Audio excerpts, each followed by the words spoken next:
So having to leave China quickly. Oh, there's cameras everywhere. Oh, the immigration has some crazy laws which are usually not really enforced. Is it gonna be with shooting? Is there gonna be police everywhere? Is it like a very monitored city or...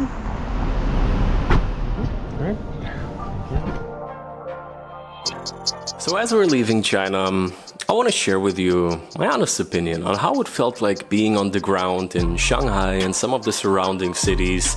And some people have fears coming to China. They don't know what to expect. So today I want to share with you my experience. But the reality is some websites, like for example YouTube, are blocked. If you would be there, you could not be watching this right now without a VPN. Today is the day.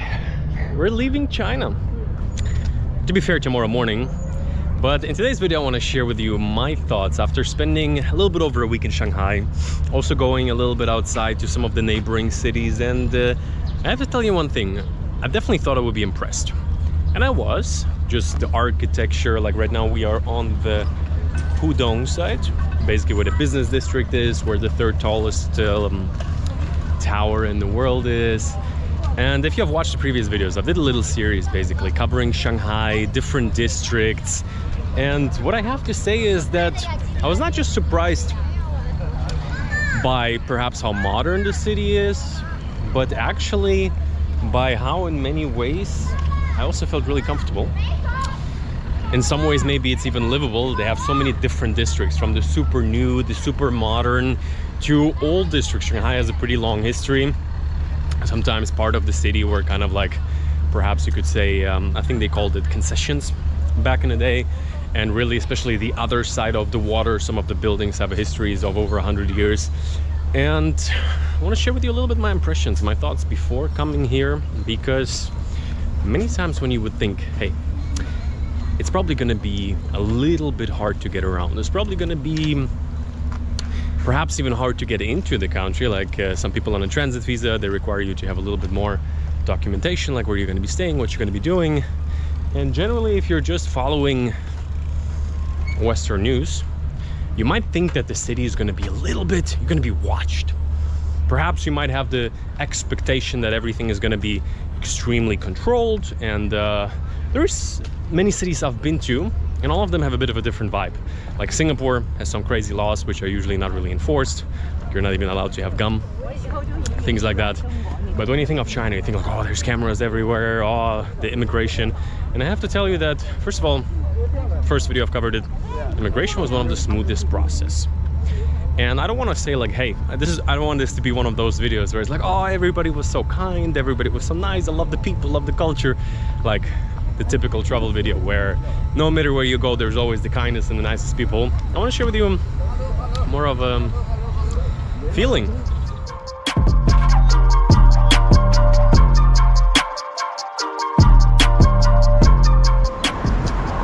In China, officially the second time.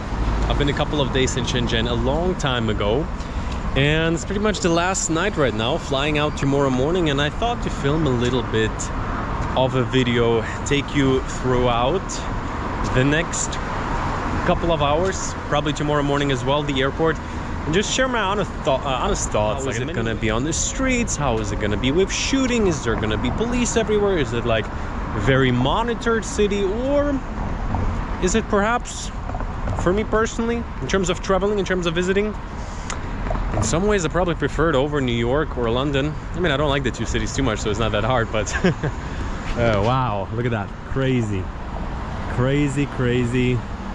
Lotus Tower just lit up. We are right now in the Pudong district, and I am heading out to the place that I'm staying right now. I'm just wondering, where is my taxi gonna stop? Interesting. How can I get to it?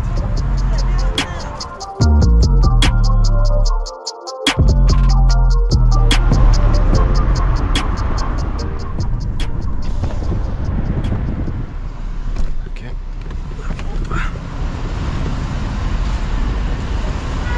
Here we are, Shanghai Airport. Back at it again.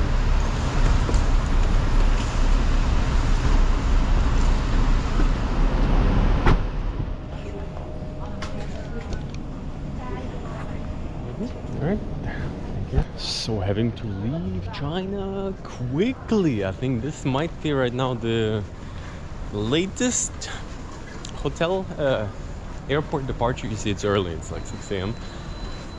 Latest airport departure in a long time. I left like 2 hours maybe before the flight, 15-minute drive. I checked, you can check in for international flights here until like 60 minutes before departure, which is good.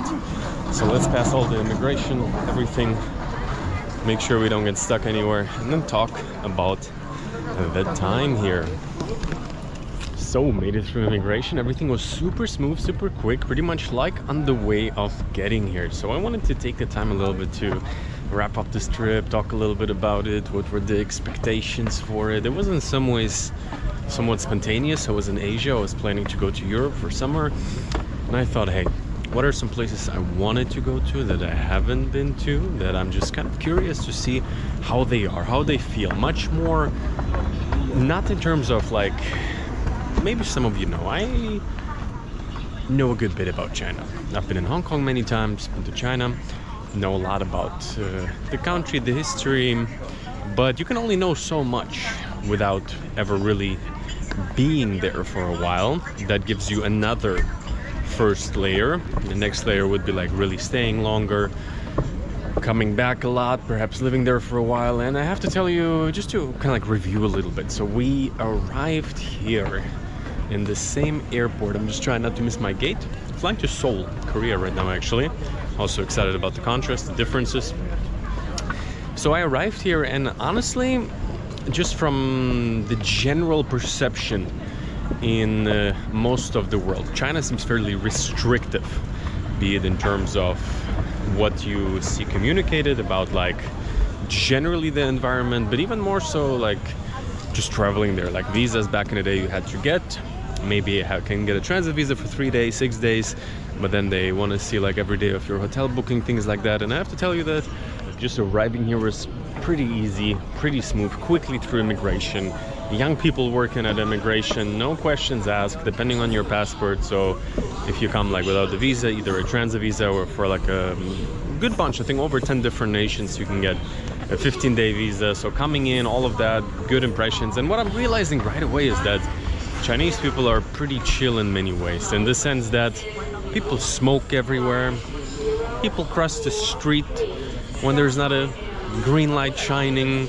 Most people you talk to, they were pretty chill. Like you see drones flying in a lot of places, and the situation on the ground very often is quite different from what you think how it might be. Just also walking on the street, everything is very organized, everything is working, and I'm sure people are very hesitant to go kind of like against let's say, you know where the line is, so to say. But in terms of traveling, it was a pretty easy and chill experience. I like to call that kind of like a certain soft freedom. Like, yes, there is police in many places, less than in many other big cities, much less honestly, like on the main squares perhaps, but most of that, it almost like there's certain self-regulation going on. So most of the other neighborhoods I visited in Shanghai are just working. And so it was kind of like a nice mix of a certain safety, whereas at the same time it's not an actively enforced one. Like I've never felt like I'm being watched, like in many different countries. Like I'm just coming from Philippines. If you're in a big city, like you're gonna be watched non-stop by security guards on every corner. Let's see, is that my flight? Yep, gonna be boarding soon. And so that for me was very positive, because I didn't know, I was never to Shanghai. It's a big city, it's a big money place in China, and you might think that everything is gonna be kind of like, you know, there's gonna be security everywhere. They're gonna tell you, hey, you can do this, you can do that, not do that. And like, it's not like I want to do something, I don't want to do anything. I just want to have like a certain chill environment. It's like in many places like Singapore, perhaps Dubai, you hear they have strict laws, and you would think like, oh no, if they're gonna see me like in Dubai holding hands with somebody, oh no, if they're gonna catch me with some gum in Singapore, I'm done. But the reality looks actually quite different. And then there is other places where, like even in Europe, some countries, people kind of like monitor each other. They watch what you're doing. Like even and Shanghai very much had like a certain big city anonymity going on to it. So as you see, if you're new here on the channel by any chance, I talk a lot about building a life of freedom around the world. And while China, perhaps in terms of like living, if there would be some opportunity, I definitely wouldn't be opposed to spending more time here. But at the same time, in terms of traveling, I have to say it was very, very chill. And just to review a little bit, I arrived in Shanghai and went first to the Bond area. Skyline is crazy, it's beautiful. You have the old Shanghai, you have the new Shanghai. And then I dived into the city and I went to so many different neighborhoods where I was like, wow, first of all, many neighborhoods are kind of like European influenced from back in the 20th century, like French, English, lots of old buildings, lots of people used to live in Shanghai. It's one of the, let's say, yeah, cities that has been more influenced by that. And that was really interesting because it's not just like a new city, just concrete buildings, just like pulled up in the last couple of years, but actually has a lot of history and you feel it. And I think depending on your personal taste, I don't have like a big preference. I like the big city. I like cute little streets with old houses, with nice cafes.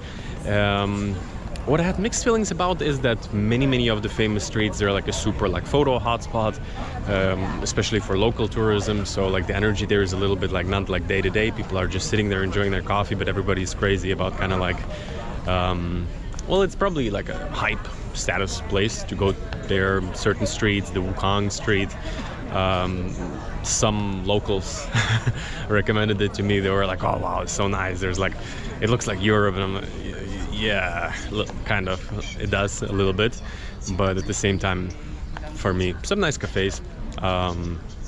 If you're into that, I would recommend it.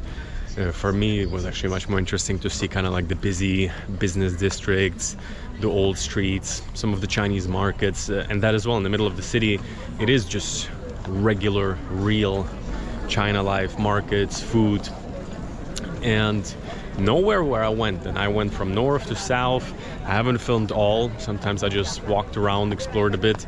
I have to tell, there was not a single area where I was like, oh, here it's not so nice, which actually surprised me. I'm sure probably there is if you like drive out, just like more regular, perhaps not like extremely well maintained like everything I have seen. And yeah, and generally I would say China for me is very interesting in the sense that there is this perception that it's very restrictive on the outside, and whereas me personally, I would not mess around with like doing anything wrong here. At the same time, a certain soft freedom is there, especially for like a trip, a visit. Let's sit down here. I was trying to walk away from the noise, and I'm definitely will be back. I mean, like, there's many other big cities that I think would be also very interesting, because Shanghai is fairly international, which is great if it's like a first-time visit. But at the same time, perhaps I was missing a little bit that certain edge. And I've actually went to the neighboring city of Suzhou. And one thing, it's one of the loudest projecting vocal like environments. Like people speak really loud, but like casually. It's not like people are not trying to yell. That's just how it is, which is quite interesting. And generally, to me, it feels a little bit closer to home in a weird way. Like many Asian nations, the vibe is very different. Like let's say my roots are Eastern European. I lived in Europe, lived in the US. And with that, many countries I go to, I just don't feel as, it's different. It's interesting. But in China, there is almost there is an Eastern European flavor in the way of communication and the way of certain social nuances. I'm sure there's big differences as well, but you feel a certain, like also, like I talked to a couple of locals about the world, and there is a funny thing going on. They're like, yeah, in public you better don't say that, which reminds me of being in countries like Belarus, for example, where yeah, in public you better don't say that. And I don't know, I'm probably not getting myself into any trouble with it. I don't want to make it like a political discussion in any way, because I'm not far away from being educated enough on doing that. But for me, it was very interesting how it's going to be feeling to just walk through the city, to stay in a couple of different neighborhoods. And in terms of everything, this is probably one of my favorite big cities in the world. Shanghai, definitely top 3, 5. Like, let's say places like Bangkok perhaps probably offer a bit more value, a lot more. Like Shanghai is not a cheap city, but it's definitely not like an extremely expensive one. Like where I'm going to Seoul right now, yeah, you can get like a hostel for $50, I think. So it's not cheap, Seoul. Shanghai, especially when I went to Suzhou, like one night I got a quick hotel, and generally food on the streets, everything else. Taxis are cheaper than Thailand or where was I? Philippines or something. I drove to the airport now for $15. Throughout the city I was driving around for like $3-4. For like not short trips necessarily. Usually I like to be the last one to board, so let's just hang out a bit more. The only downside that there is perhaps is that most people don't speak English, which is a downside in the sense of like ease of travel. I don't think it's a problem. Most people are used to using Google Translate. It's just sometimes it's quite funny actually. Like, you speak English. Like, English is not my native tongue. I don't really have a native tongue so much because like I grew up speaking Russian, but it's far from being my best language like English hopefully is for a long time already. But what I mean is like they speak Chinese to you, a lot of people, because that's the only thing they can do. And it's the same way like people who can only speak English anywhere in the world. They're at the end of the world, and that's just the only language they can say something. So many situations where people just speak to you Chinese, they expect you to understand it. You speak to them English, you expect them to understand it. But with Google Translate, and generally also to speak about the sentiment, like with so many travel videos you're watching, there's always like, oh my God, the people were so kind, so loving, so warm. And I think people are people everywhere, and there is certain nuances. There is certain countries, due to certain history or certain environment they're in now or have been in recent times, where there might be perhaps more warmth or more attention, less attention, care more about you as a visitor, care less about you. Of course, there's also often a lot of pride. Like, let's say when somebody comes to visit a country, many people feel like the desire to present the country from the best side, and I think that's a beautiful thing in many ways. But at the same time, it's like, I don't want to do those videos where it's like, oh my God, the people were so kind. But what I can say is everybody I talked to, like at the hotel I stayed, a couple people that I met, local, they all were pretty chill, like Eastern European vibe chill. Like, you talk to some Europeans, some Central Europeans, and there's often like a very much like, oh, this, what if everybody would do that? But that's against the rules. That is not good. It's like, well, is it harming anybody? Is it like I don't want to give you very specific instances. I'm talking very small things like in New York, everybody walks on red, and like this was one of the examples I can give you. For example, like if there's no cars, are you like harming the world by like crossing the street every once in a while on red? And you might think like in China, it's like, oh no, there's cameras everywhere, and probably there is. That also can do like you can get fined, I'm sure. And I'm not saying you should do that. I'm just saying that the general population is like, well, come on, like sometimes if I need to cross, I cross, and it is what it is. Like, try and stop me. Oh, what if everybody is gonna do that? Well, not everybody is gonna do that. And it's like, for me, that is really a big cultural question of how is soft freedom? How are people? And I have to say that I knew a couple of Chinese people throughout my life, and now I have spent a little bit more time, a little first taste. And I have to say, China, you have been good. You've been pretty good, for real. Easy. Professional. Where's my passport? Oppa. No.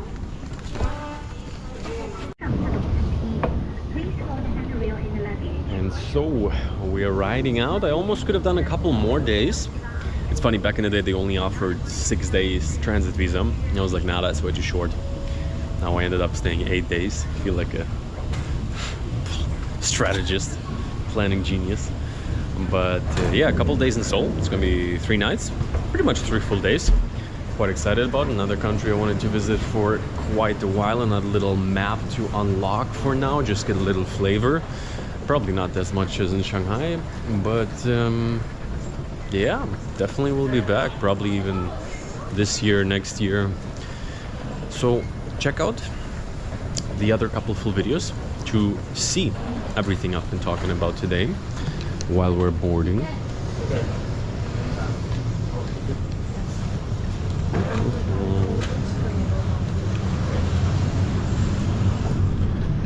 Korean Air at first. I mean, Korean Air is not Wizz Air. Maybe, who knows, maybe Korean Air is the Wizz Air of Asia, but no, never seen them before. So China Eastern actually is flying a lot of routes straight to Europe. Rome, Frankfurt, London, for under like 300 bucks. It's quite crazy. So in case you're planning to come out, check them out. And that's why I'm also saying, like, if I'm planning to head back to Asia, why not for China? 15 days, go to a couple more cities. Guangdong, Chengdu, Beijing. Actually wanted to go to Nanjing on this visit as well, didn't have quite the time. Seriously, I love the colors though. Nice little baby blue. Hello. Hello. So, we'll be quickly passing through.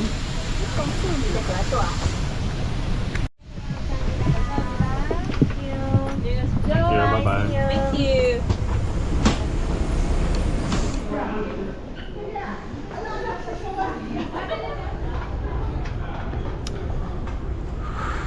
Ooh. Early touchdown in Seoul. First impression, the airport looking pretty good, pretty shiny. First time in Korea. And yeah, just flew in from Shanghai. Early wake-up call today. And I'm quite excited.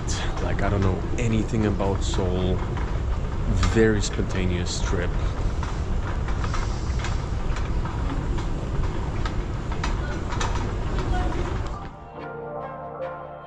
So overall, even though the video was a bit of a clickbait, I have to tell you, I had an absolute smooth and relaxed experience coming to China, traveling through 2 of the major cities. You can check out all the videos below. I'll also will put together a full guide to full experience video, which is coming next. It's a huge country, there's much more to see, so I definitely see myself coming back in the near future.